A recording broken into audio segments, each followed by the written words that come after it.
Last class, we both wrote and tested a random number generator. We called it a pseudo random number generator because not a truly random number generator. Really, it's better to think of it, I think, as a deterministic, chaotic number generator. There's a deterministic rule for the generation of the random number sequence. It's just that it's because of the modular arithmetic, a non-linear deterministic rule that generates what appears to be random, but actually chaotic deterministic numbers. So that was the last class. That was last class project. Today's class, I want to start a little bit with a discussion of another random number generator called a Mersenne twistor random number generator, which is most frequently used nowadays for scientific work. Unlike the MCG generator and the LCG generator from last class, which used modular arithmetic and multiplication and division, the Mersenne random number generator uses bit operations, bit scrambling, bit shifting, bit masking to create random numbers. So I've said a few words about that and the reasons for that. And then in today's class, I want to get on to, it's a bit of a smorgasbord of a list of topics. I want to talk about permutations and combinations in the context of, you could think of it in the context of familiar things like coin tosses or dice rolls, but it's going to come up in the context of particle states, states involving distinguishable particles, states involving fermions, indistinguishable particles, states involving bosons, another brand of indistinguishable particle. So we're going to talk about statistics, particle statistics that is similar to dice rolls and coin tosses, and similar to ideas of permutations and combinations.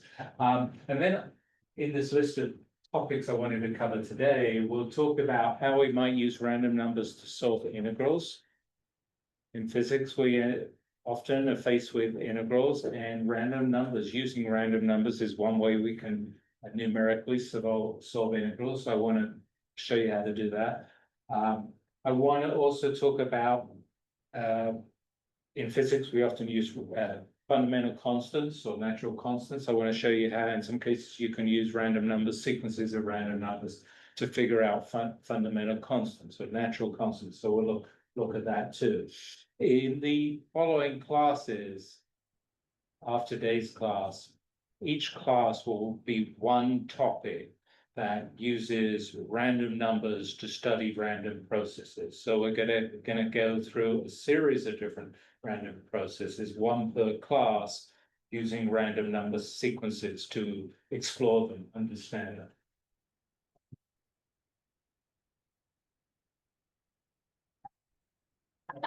This was a slide I had in last week's slides, but I reproduced it in this week's slides. It was kind of a history of the development of LCGs and MCGs, random number generators, using those modular arithmetic methods. There's in this list, historical list, there's one random number generator, one LCG that became very commonly used, most commonly used in scientific computing. So I wanted to point that out. And then I want to show you the flaw in that LCG that was used for scientific computing. And it's this one here, group C. It's a linear congruential generator for random numbers. So it has these three parameters that are the modulus, the multiplier, and the increment, and you can see them listed here. So the modulus is 2 to the power 31. I don't know what that number is, but that's a very large number. So that's could be the full range of this generator. And the multiplier and the offset are chosen to obtain the full range of the generator. So this value for the multiplier and this value for the offset or the increment exploit the full range of that generator. If you use that random number generator, so I just wrote a little code to reproduce that random number generator and started looking at the numbers that came out of this random number generator and applying various tests to the numbers coming out of this random number generator. Here's just a list of numbers from it. That's not very helpful. Here's a sequence of random numbers coming from it. The first 120 or so, 125, I think, or so random numbers. You see them spanning vertically the space from 0 to 2 to the 31. So that's the full period. And you see them sort of randomly populating that space. I think you'd say they passed that distribution test. Here's a frequency test for the random numbers. So in the frequency test, I've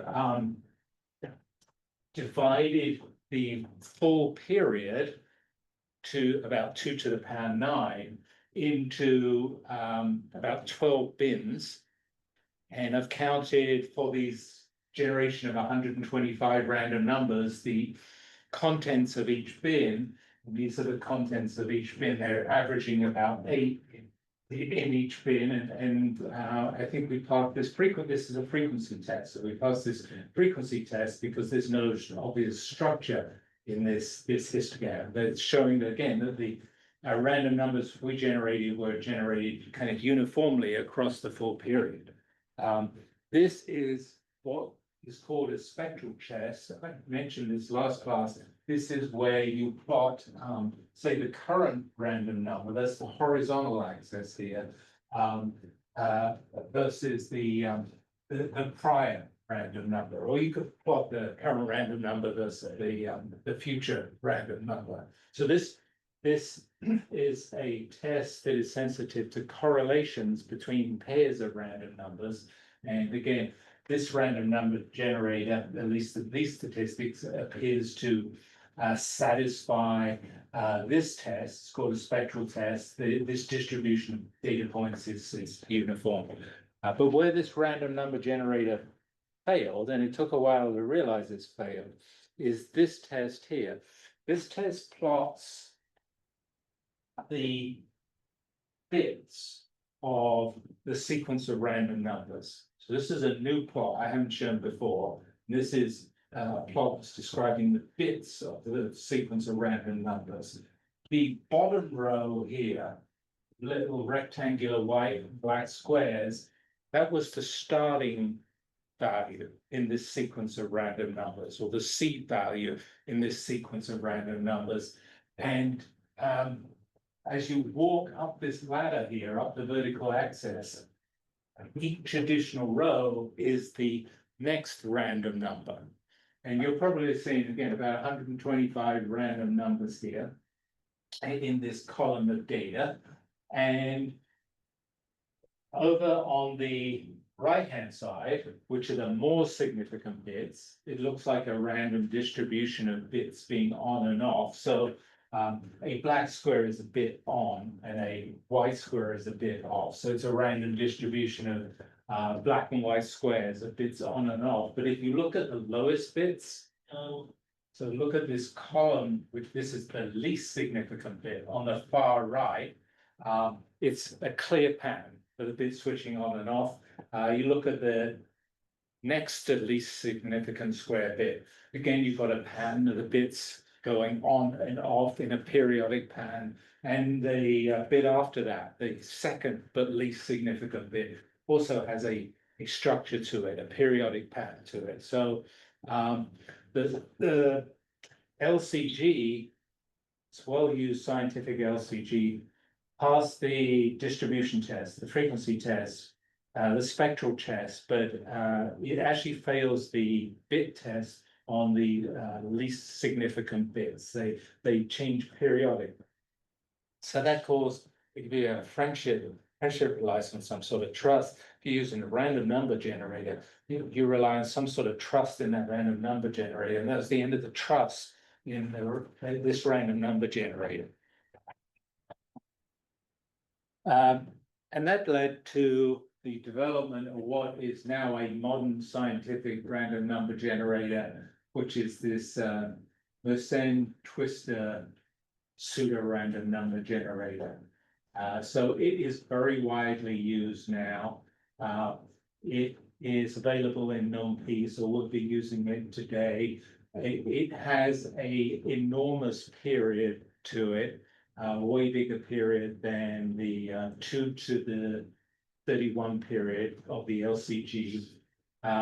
It has very good randomness to it, including the lowest, least significant bits, the randomness there. So it's a random number generator that's based on a prime number, but a particular type of prime number that has the form 2 to the power p minus 1, where the p itself is the prime number. So this is the an equation that describes Mersenne primes, and the Mersenne prime that we're using is 19,937. So 2 to the power 19,937 is the full period of this generator. So this is absolutely enormous. Remember, the last LCG generator was 2 to the power 31. So this is a huge period. This generator does not use the modular arithmetic. It does not use multiplication and addition in modular arithmetic. Rather, it uses bitwise operations. So bitwise operations are operations on the individual bits in a number for the recursion relations that relate the current random number in the sequence to the following random number in the sequence. In particular, it uses bit scrambling on the random numbers to get the future random numbers. And bit scrambling is things like bit shifting. You can slide all the bits by towards the more significant or less significant bits.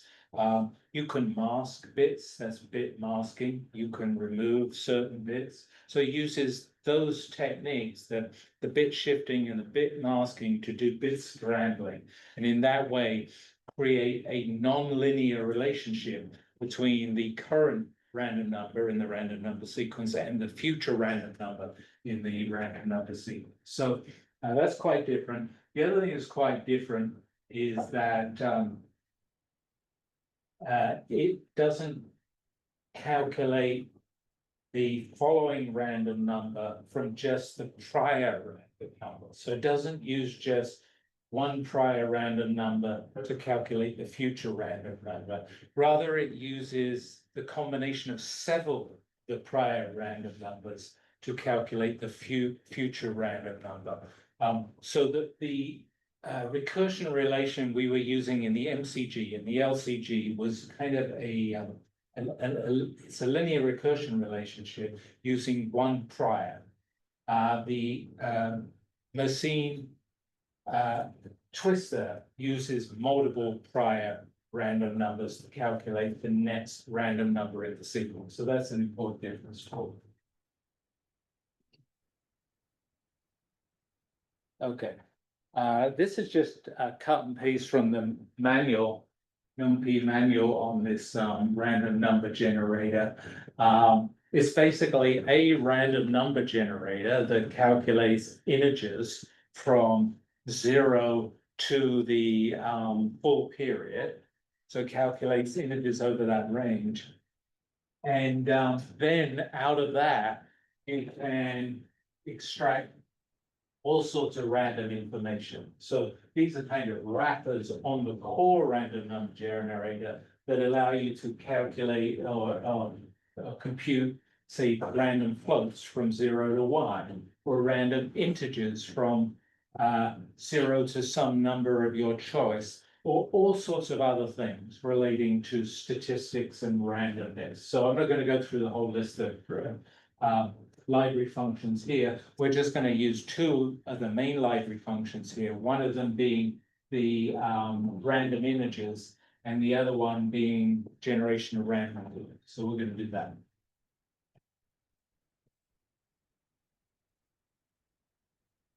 Okay. So I already, in the introduction, described it a little bit, what we're going to do over the next handful of classes, but I put a list of what we're going to do over the next handful of classes here. Because today's class is, as I say, a little bit of a mix and match of different topics, but it will sort of equilibrate to one topic per class over the next few classes. Over the future classes, I want to explore with random number sequences radioactivity and fluctuations in radioactivity. I want to explore Brownian motion and the diffusion of particles in Brownian motion. I want to explore ideal gas law, and the motions of atoms and molecules in gas. I want to explore ferromagnetism, the transition to ferromagnetism, and the interaction of electrons that's associated with. So these are big topics. We're going to do one per class. In today's class, I'm going to really have a quick tour through these three topics. One of them is particle statistics. You know fermions, you know bosons, you know indistinguishable particles. So we'll talk about particle statistics as they're related to things like coin tosses and dice rolls. We'll look at how you might calculate definite integrals with random number sequences. So that's a tool that is handy in physics problems. We'll look at calculation of natural constants using random number sequences. This can also be a tool that's useful in solving physics problems. Okay. So I'm going to show you a code where I use a random number generator to obtain the outcome of rolling a dice, or rolling two dice or many dice, and obtain the outcomes of doing those rolls of one, two, or many dice multiple times. And look at the distributions of the outcomes of the rollings of a dice. Now, I'm doing the rollings of a dice because that's something, you know, we're familiar with from everyday experience of rolling dice or tossing coins. But I'm also doing it because it's closely related to things that are going to be needed later on in the class. I talked about the ideal gas law in atoms and molecules. I talked about magnetism and electrons. So the rolling of the dice and the outcomes of the dice rolls is related to the particle statistics that comes up in ideal gases made of atoms and molecules and materials that are ferromagnetic due to their electrons. So this is going to be useful there. Okay, so upstairs here, in these 4 lines, I tried to lay out the analogy between dice rolls and particle statistics and particle states. So the analogy here is that each particle is an equivalent to each dice, each die. So if you're throwing one dice, that's like a one particle system. You're throwing 2 dice, that's a 2 particle. If you're throwing n dice, that's an n particle system. So that's the first part of the analogy. The number of dice is the number of particles. The faces of the dice. Okay, so the faces 1 through 6. The analogy of that is the number of states of the system. So if we're thinking about a dice that has 6 faces, then we're thinking about a system that would have 6 states. And if we're throwing one particle into one of these 6 states, that will be represented by one dice. If we had 2 particles that we were throwing into 6 states, that would be represented by 2 dice, and so on and so forth. M particles with thrown into 6 states would be n dice. So that's the analogy. The total score from throwing your 2 dice or 3 dice or n dice, that's an important number about the outcome of the throwing of the 2, 3, or n dice.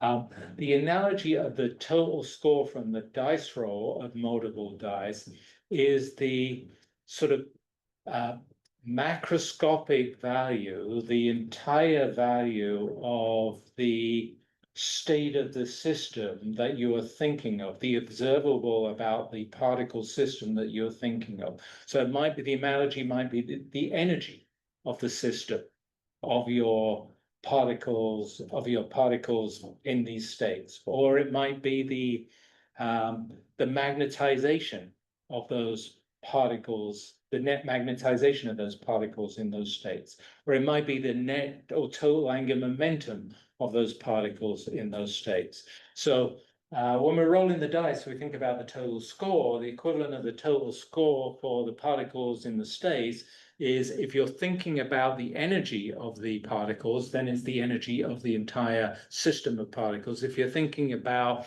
the magnetization of the particles, then it's the magnetization of the entire collection, ensemble of particles. If you're thinking about the angular momentum of the particles in the different states, then it's the total angular momentum of the collection, ensemble of particles. So those are the equivalents. Supposing you had particles that were distinguishable from one another. So our particles were in some ways distinguishable from one another. You know, we had a red particle, you had a green particle, you had a blue particle, so they're distinguishable. In the case of distinguishable particles, that corresponds to dice rolls that are independent of one another. So if you roll the dice and one roll is independent from the prior roll, independent from the next roll, then that generates the statistics associated with distinguishable particles, particles that are individually identifiable. And that's called Maxwell-Boltzmann statistics. Yeah. Does that mean like, so I'm just trying to think of how that, for like the what's it called, the Pauli exclusion principle, how that applies for, so is this for bosons? Yeah, so distinguishable particles means I'm thinking neither about fermions and Pauli exclusion principle, nor about bosons and their propensity to fall into the same state. So I'm just saying that if you were to roll dice and, you know, either actually roll dice or to simulate rolling dice, and you arrange that there's no correlations between one dice roll and the next dice roll, that resembles the statistics of distinguishable particles and not the statistics of fermions and bosons. Okay. So if you wanted to think about dice rolls in the case of indistinguishable fermions, then the way to think about dice rolls in the case of indistinguishable fermions is that once you throw a 6, you can't throw another 6. So remember the 6 is the particle state. So if you've thrown one 6, you've filled a particle in that state, you can't throw another 6. Right. So that becomes a correlation between, you know, the next roll and the prior roll. And so that's how you would simulate Fermi statistics, is that once you've thrown a dice and got a score, you can't get that score again. So if Okay. we wanted to play the game of rolling dice on the computer, or play the game of rolling dice on the with real dice, if we got a second six, we'd ignore it.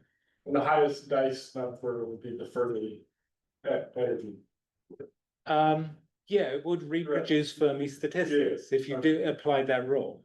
Okay, and so for like the first one, then it would be like chaos, basically. It would be literally Maxwell-Boltzmann statistics, Okay. which is, you know, in the history of the development of particle statistics and statistical mechanics, first came Maxwell-Boltzmann statistics, and distributions associated with those distinguishable particles. And it's those distributions are like dice roll distributions. And then came the ideas of fermions and bosons and different distributions for fermions and bosons. So I'm saying you could modify the dice rolls for fermions by not allowing duplicate states. And you can also modify the situation for bosons if you want to simulate bosons. Now, bosons can occupy the same state. So if you've got a prior six, then you can still get another six. So it wouldn't change that. However, if you've got bosons, what it does change is your counting of the number of states. So if, as an example, supposing you had two dice and you threw a six and then a one in one pair of dice rolls, and then a second trial you threw a one and a six. In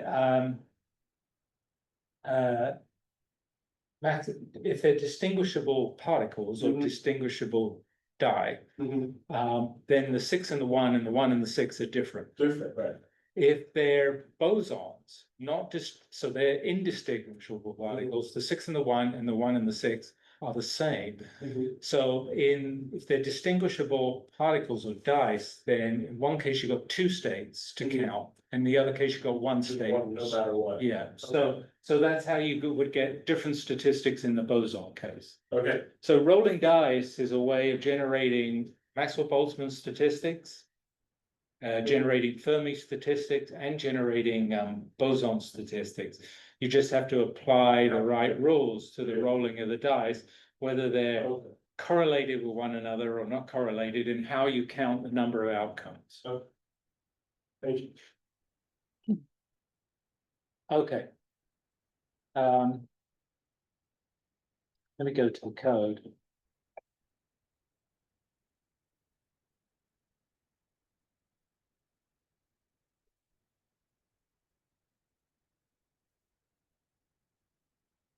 So this is my code for generating a random number sequence that simulates dice rolls.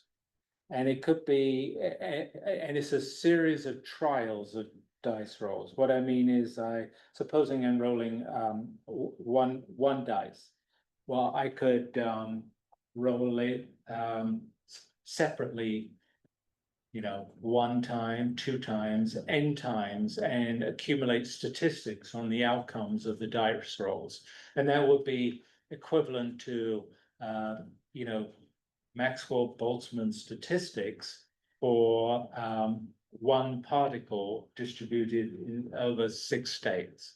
So it could explore that the particle states of one particle in a six-state system with one dice roll. If I did two dice, tried that out many times, rolling those two dice, trial after trial, that would be exploring the statistics of two particles, the two dice, in six states, and what that looks like, and so on and so forth. So here's my code. I'm gonna make a plot, so I've got that plot there, but I'm gonna use random numbers. I'm gonna grab them out of NumPy. So those are the two libraries I'm going to incorporate. And then my code is just this little bit of code here. And I'm defining two constants here, two parameters here. One is I should have called this the number of trials, might be clearer. So, as I say, a trial is if I'm rolling two dice, I roll it once, that's one trial, and then I roll the pair of dice again, there's two trials. Roll them again, there's three trials. So this is the number of trials. And then the n dice is the number of dice in each trial. So in what I set up here is that I'm only gonna roll one dice. And I'm gonna do that 1,000 times. And collect the statistics on the outcomes. And the statistics that I'm gonna collect is what is the total score from the outcome. Now, I'm rolling one dice, the total score is just the individual score of that dice. But obviously that will change if I'm rolling two dice, the total score will be the sum of the scores on the faces of the two dice that I roll each time, and so on and so forth as I increase the number of dice.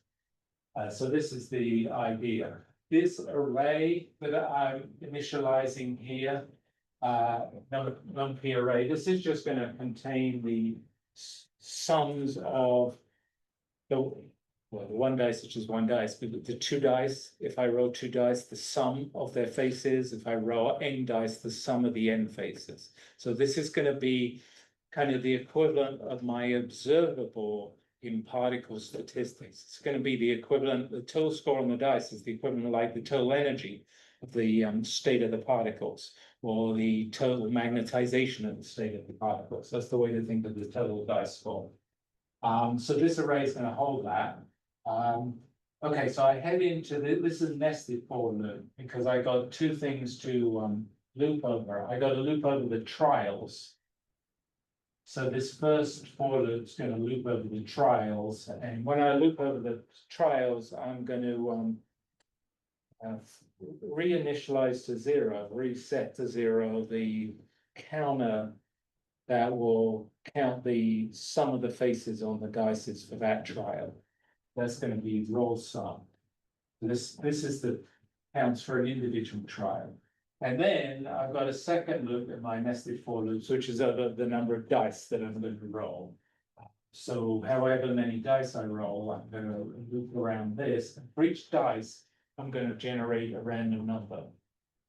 And one thing that's convenient with the nursing twister in numpy package and all these wrapper functions around its generation of random numbers over the full period, nursing prime period, is that there's a random integer generator where you specify the range.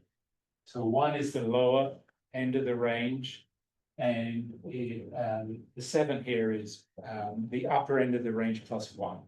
So it goes up to, but not including that integer.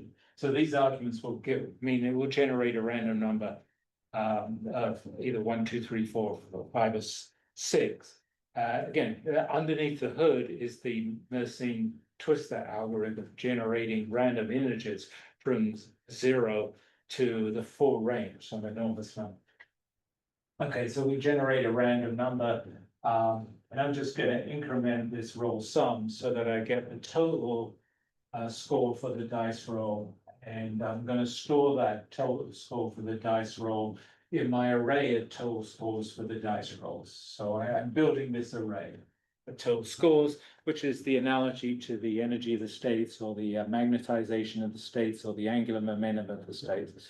Then I'm going to plot. I made two plots here. One is kind of a sanity plot. It's this one here. So horizontal axis is the number of dice rolls, number of trials. I use that. Number of trials, and I'm just doing 1,000 trials. And then vertical axis is the total score for the dice in each trial. I'm only using one dice, so it's only a score from 1 to 6. And you see this distribution here. So, you know, there are literally 1,000 points on this plot, 1,000 magenta points that at least on this plot, look like they're kind of uniformly distributed, uniformly statistically distributed over the 6 possible outcomes from rolling one dice, one through 6. So that's sort of sanity check that the code's okay. And then this is the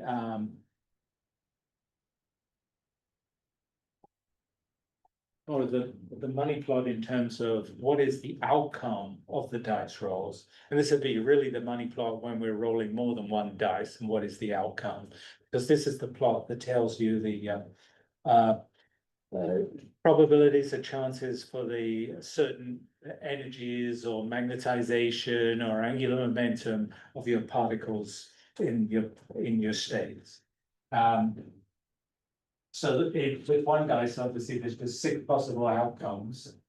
And the probability of each outcome is just going to be 1/6 for a fair dice.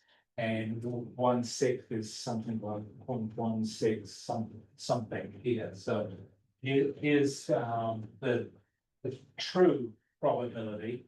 Now I measured the probability by experimentally, or we'll call it Monte Carlo simulation of these 1,000 dice rolls. So I have some statistical uncertainties on my data points, have some fluctuations on my data points. And I put the error bars to indicate the precision that I've measured these data points. And the error bars are based on the statistics, the number of dice rolls that gave me a count of 1 or a count of 2 or so on and so forth. And so that's where the error bars come from. But anyway, this is the common sense result that the chance of any one particular score is equal. It's a uniform probability distribution for the total score, or if in the particle analogy, it would be a uniform distribution for the total energy, or the uniform distribution for the magnetization. We can go up here and change to 2 dice to make it a bit more interesting.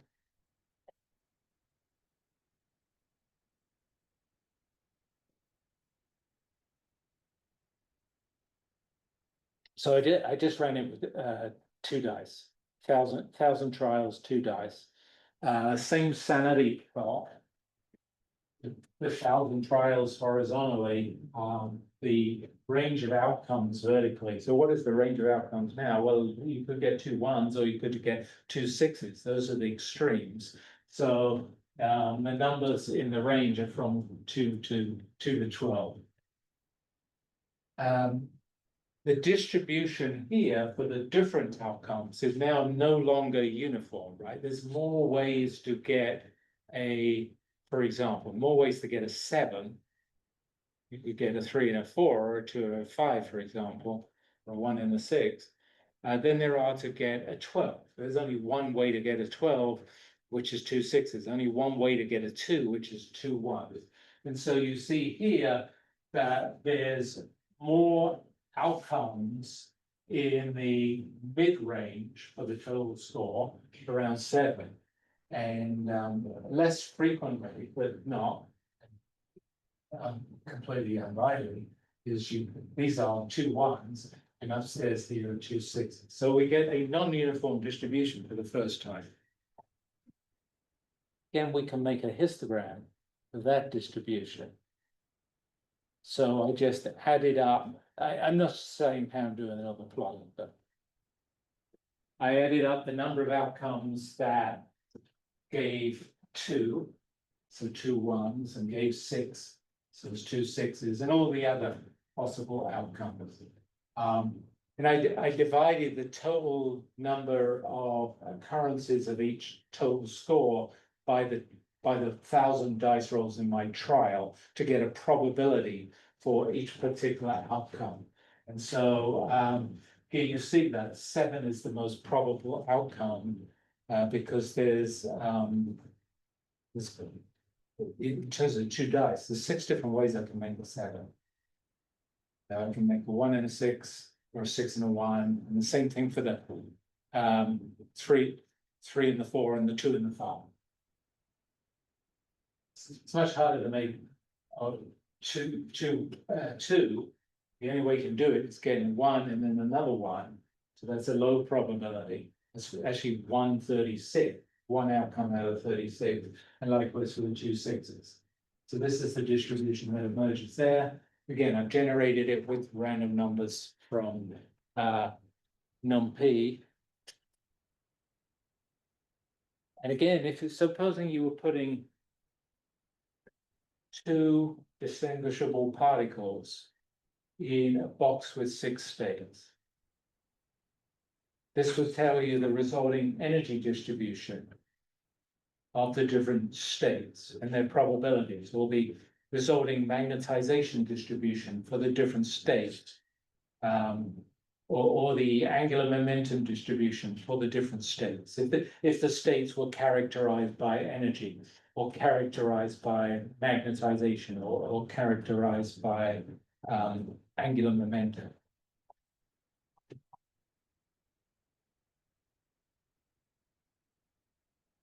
Let's change to 100 dice.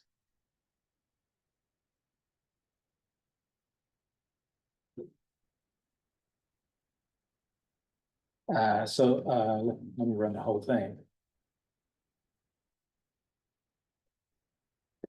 Now I'm throwing 100 dice. I got 1,000 trials of 100 dice.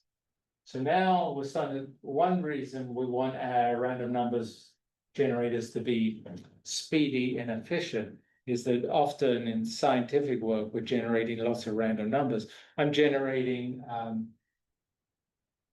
1,000 times 100, so 100,000 random number sequence to make this plot. So horizontally, the different trials, vertically, the outcome from rolling 100 random numbers. The outcome is centered around about 350. And the outcome falls off pretty rapidly for numbers above 150. Sorry, 350 and below 350. Look, what is the lowest possible score you could get from 100 dice? The lowest possible score you could get is we could get 1 on every dice. So you could get 100, which is way down here. But that's going to be incredibly rare. So we don't see any numbers that are that low. My God, what is the maximum score you can get for your 6 dice? For your 100 dice, it would be 600. Well, that also would be incredibly rare to roll 100 dice and get a 6 on every one of them. So we see no outcomes that are more than about 400.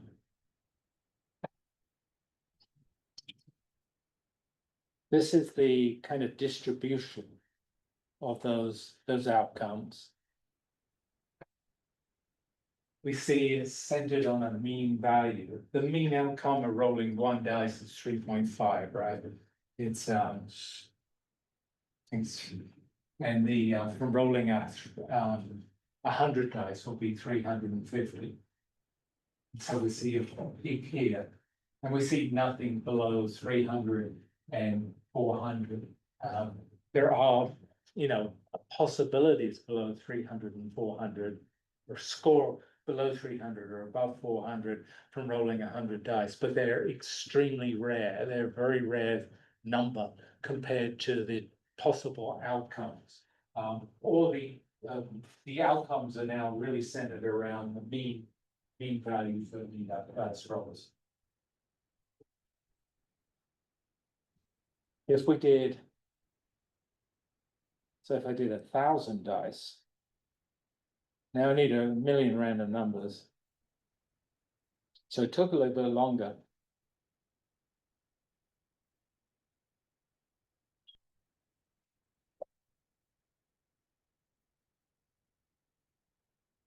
And now we get a really narrow peak. That's the average, the probability of your different outcomes. Okay, those are dice rolls. I just wanted to show you one plot, because we're gonna come back to this later on. Thank you for my slides.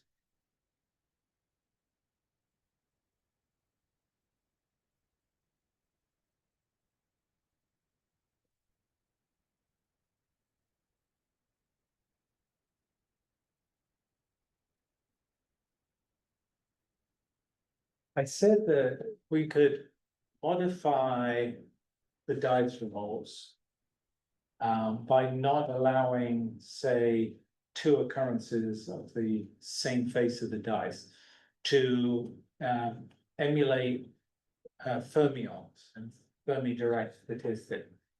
So it'd be easy to change my code to emulate fermions, Fermi direct statistics by only allowing a particular face the dice to occur once. Or we could modify the code. Again, this is easy to do to emulate bosons and Bose-Einstein statistics.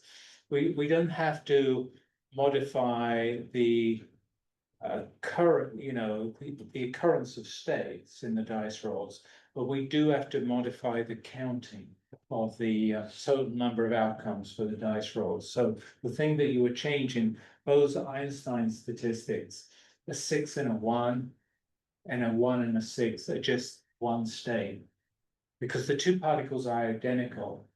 And so there's completely indistinguishable, whereas they would be two states if the particles were identical. If one was a red dice and one was a blue dice, you could say the blue dice is the 6 and the red dice is the 1, or vice versa.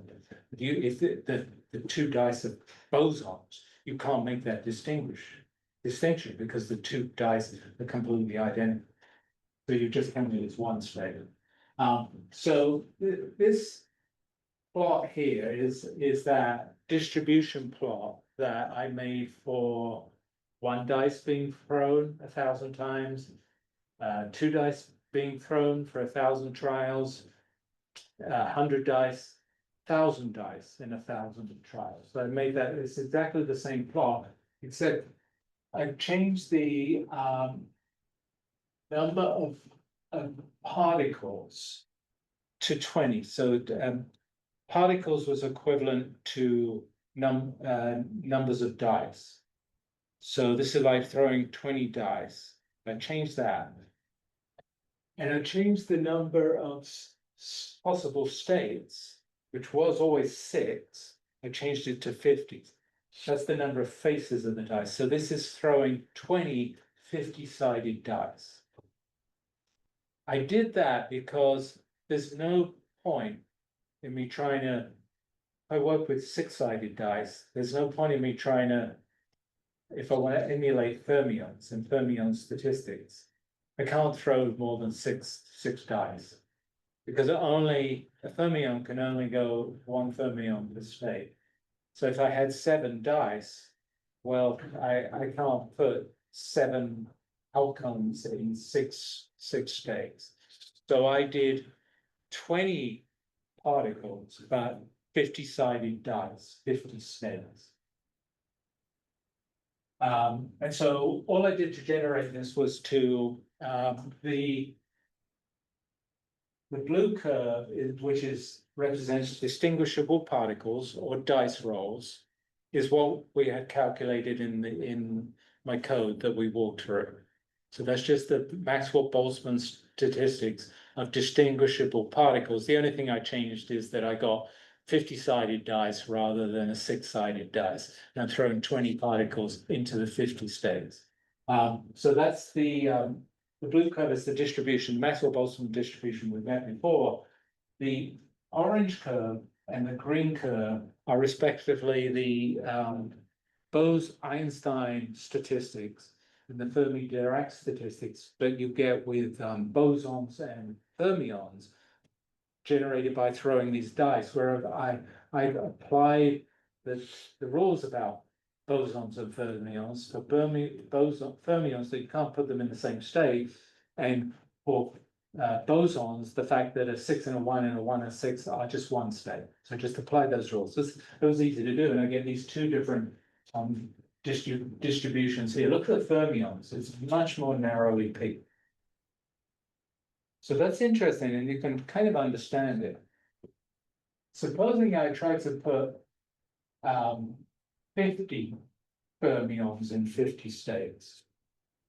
If you put 50 fermions in 50 states, you have to put one in each state. So no matter how many trials I do, there will always be exactly the same distribution, and I'll always get the same mean if I put 50 particles. Well, if I put 20 fermions in 50 states, I can get different distributions, but the fact that I can only get one fermion in each individual state restricts the number of distributions, and it spreads out the fermions more evenly across the states. And so the average tends to be narrower than the Maxwell-Boltzmann statistics, where it's not, doesn't have this constraint. So this is why this green curve is narrower. And the more fermions I put in this in the 50 states, the narrower this will get until it's a spike, right? When it's just 50 particles going into 50 states. The bosons, if you look at them, it's the reverse. Many senses they are the reverse. Fermions can't be put in the same state. Bosons like to be put in the same state. The changing of the counting of the boson statistics causes their distribution to do the opposite the fermions distribution did. The fermions got narrower than the Maxwell-Boltzmann statistics. The bosons got broader, wider than the Maxwell-Boltzmann statistics. And so that's how you can see qualitatively the differences between Maxwell-Boltzmann distinguishable particle statistics and fermion boson indistinguishable particle statistics. And this is what you see in statistical mechanics. So this is a little bit of statistical mechanics. Okay. The other two things I wanted to cover, which are related things, are solving integrals with random numbers and finding fundamental constants with random numbers. These are not directly physics topics, but they often occur in physics problems. I'm just going to go to the code for these.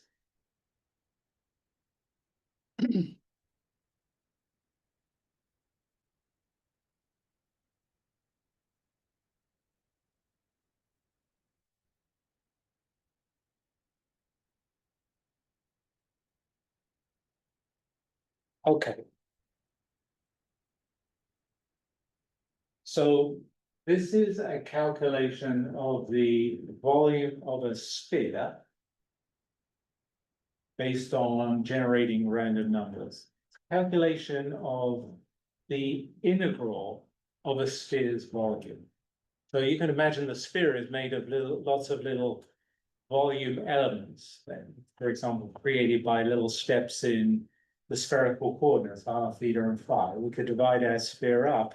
And if we wanted to, we could analytically integrate to get the volume of the sphere. Look, we all know what the volume of the sphere is. It's 4/3 pi r cubed, right?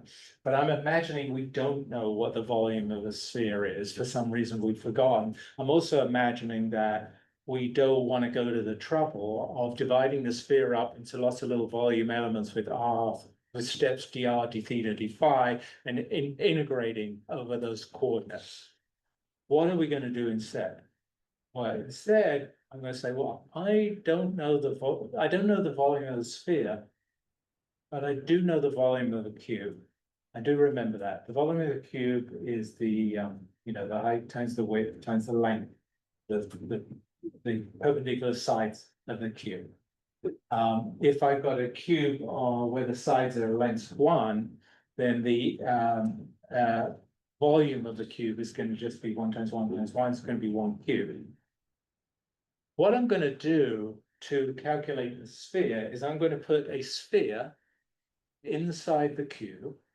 So it's going to have a diameter that's the size of the cube. So it's going to fit it just inside the cube. And then I'm going to generate random numbers to make random three-dimensional points and just throw them into the cube. Just going to generate those random numbers, fill up the cube with these random numbers. As I do that, I'm going to calculate what fraction fall in the sphere and what fraction don't fall out of the sphere. And really just what fraction fall in the sphere. The area, the volume of the sphere is going to be equal to the volume of the cube in which it sits times a fraction, which is the fraction of random points that fell inside the sphere when I generated these random points. So that's how I'm going to compute the volume of the sphere. Let me walk through the code and also show you a plot that might help.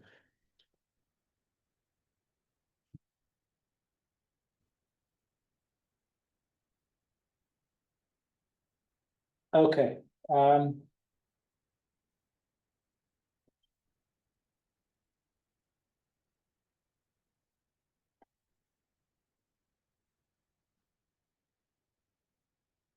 I defined some arrays out here. But this was mainly related to some plotting I was going to do.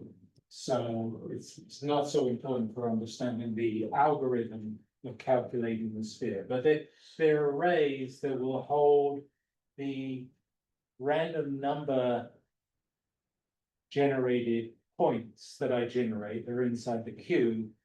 That's the first one, the XP, the YP, ZP, and then also will hold the random number generated points that actually fall inside the sphere.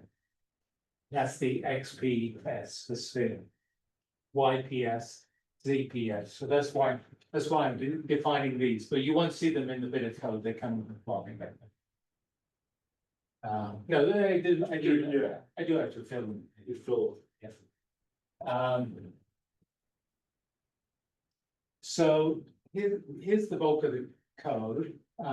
Upstairs here, let me make it bigger. So you can.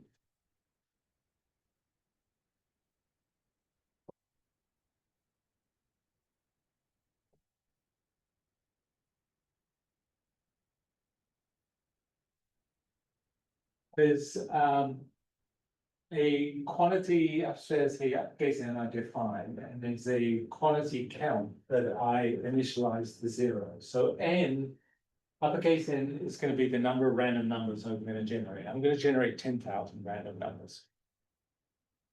And count is going to be a number that I will keep incrementing as I generate these random numbers. I'll increment if that random number is inside the sphere. I won't increment it if that number is not inside the sphere. So, just to make it clear, I have to do a two-dimensional version of this. Here's the cube. Its dimensions are going to be in each direction, +1 to -1. And in the third dimension too. It will have an area then, this cube here is 2 units wide, 2 units high, 2 units deep. So it's got an area that's 2 times 2 is 2 equals n. In this cube that I've drawn as a square, I'm putting the sphere, which also has a radius of 1 or a diameter of 2. It just fits inside the cube.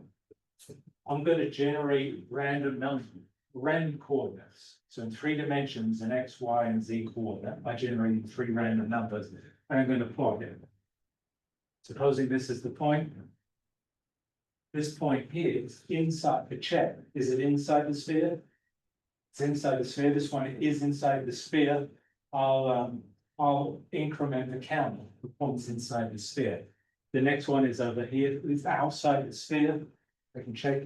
It's outside the sphere. I won't increment the count. So that's what I do in the code. And then I do that many times, right? I generate 10,000 of these random numbers. Okay, so the for loop here is just a one for loop over the number of random numbers that I'm gonna generate. With this in label J. I, on the first line inside the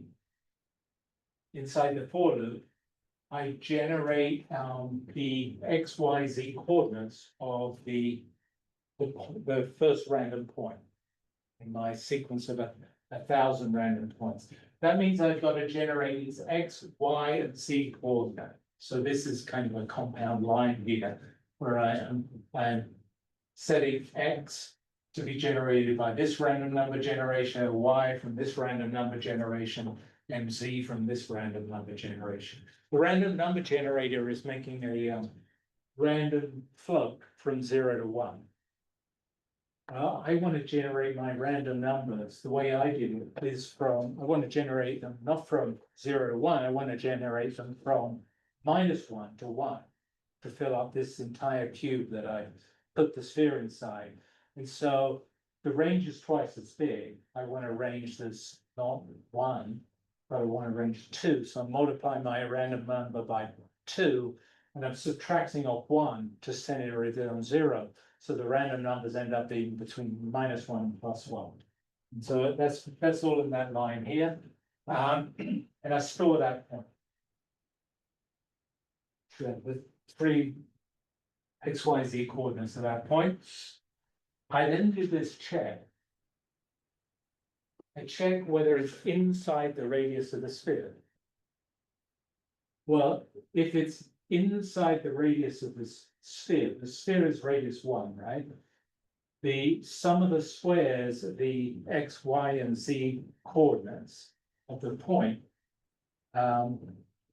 that's the radius squared. That must be less than 1. So if it's inside the sphere, so that's my test of whether the point is inside or outside the sphere. It's going to be true if it's inside the sphere with this test here, and if it's inside the sphere, I increment the counter for points inside the sphere by 1, and I also, for plotting reasons, I save that point too. Okay, so that's the entire calculation out of that loop, going around there 1,000 times, generating 3,000 random points. I'm going to end up with having calculated this quantity count. If I were to divide that quantity count, the number of counts inside the sphere, by the total number of random points I generated, which is uppercase N, then this is a fraction. This is the fraction of the volume of the cube. That's the volume of the sphere. So the fraction of points falling in the sphere compared to the total number of points in the cube is the same as the fractional volume of the sphere compared to the volume of the cube. So this ratio is the fractional volume of the cube, the sphere compared to the cube. If I multiply it by the volume of the cube itself, we already calculated that because we knew how to do that. That's 8. Then that would give me the volume, the numerical calculation using random number sequence, the volume of the sphere. And then I'm going to print it out. And finally, at the end, I remembered what the volume of a sphere is 4/3 pi r cubed. R here is 1, so it's just 4/3 pi. And so we can compare it. Actually, we already did it. Let's do it again, because we're going to get a different answer because it's, oh, what did I do? I broke it. And, oh, it's because I didn't run this.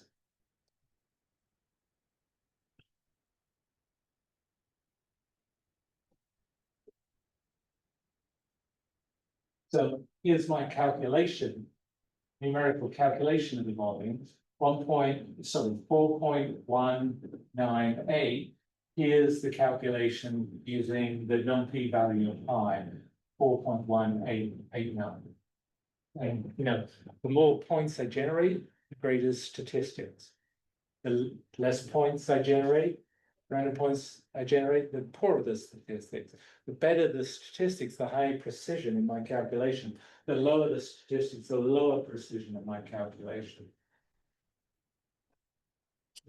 The cell below is just a plot. Remember, I collected all the points that I generated, and I collected all the points that I generated that fell inside the sphere. This is again a sanity check. I plotted all the points that I generated in magenta here in 3-dimensional plot. So they occupy a cube. The ones that are I claimed are inside the sphere, I plotted as green, and you see the outline of the sphere inside the walls of the magenta cube. So that was just a sanity check. Okay, so that's how to calculate integrals. There's lots of cases where you have to calculate integrals in physics, where it's kind of useful. I'll show you one more here. I'm not going to go through this code, but I wanted to show you. Often you deal with what's pathological integrals. Pathological integrals have sort of bad behaviors that make them hard to integrate, for example, analytically, that have, large variations, or they might have infinities and all things like this. But with calculating them by random numbers, generating random numbers, you can handle integrals that you can't, that are pathological, you can't deal with analytically. So let me just show you this one. This is a function that is kind of pathological. It's not complicated. It would be complicated to integrate it because it's got all these weird fluctuations and so forth. So this is the function vertically versus x, and it's running from 0 to 2. That would be very, very challenging or impossible to calculate analytically. But what can I do? I could just throw a bunch of random numbers on the plot. I could put them in a rectangle of width 2 and height 1, throw them all in there, just ask the question whether they are below or above the curve that represents this function that is pathological, and then I could just count the fraction that are below the curve out of the total fraction I threw, and in that way, again, just like the sphere, calculating the sphere's volume from the cube's volume, I can calculate the integral of this pathological function. One last example. This is calculating natural constants. This is a calculation of pi. I want to show you this.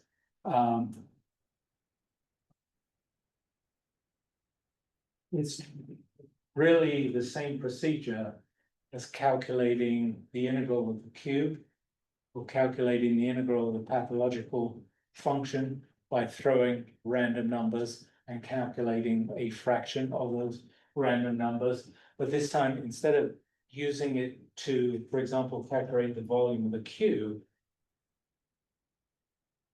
so calculate the volume of the sphere, or say calculate the volume of the circle, I'm going to say, well, I know the volume of the circle or the sphere. The only thing I don't know is the constant in the equation for the volume of the sphere or the circle. That constant is pi. So I can turn the very first example around where I calculated the volume of a sphere by throwing points into a volume of a cube, or I could do it in 2 dimensions, like the pathological integral. I could calculate the volume of a circle, the area of a circle, by throwing points into a full area of a surrounding square.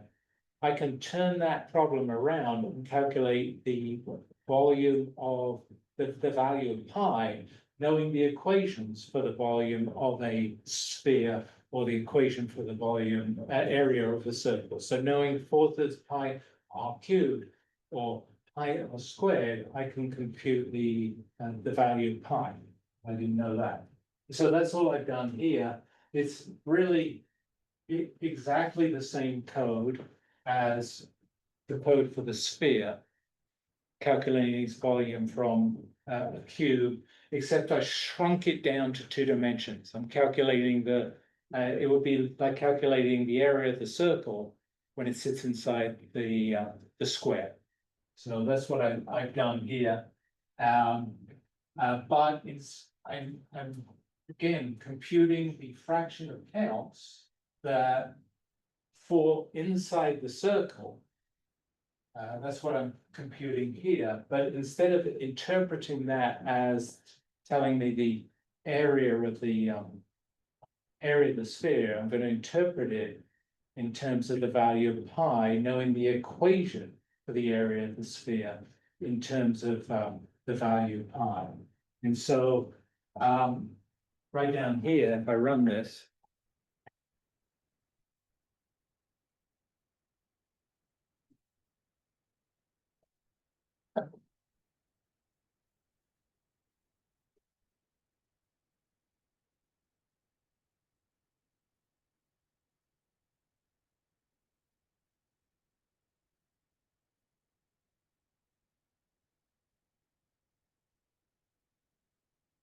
in my example, the square that I'm generating runs from, it's like this square here. So the square has an area 2 times 2 equals 4. The area of the circle is pi r squared is pi. So the area of the square is 4, the area of the circle is pi. The ratio of the points that I generate that are fraction of the points that I generate are inside the circle equals the ratio is equal to then the ratio of the areas, which is the ratio of pi to a. And so if I want to calculate pi, it's going to be pi over 4, it's the ratio of the counts.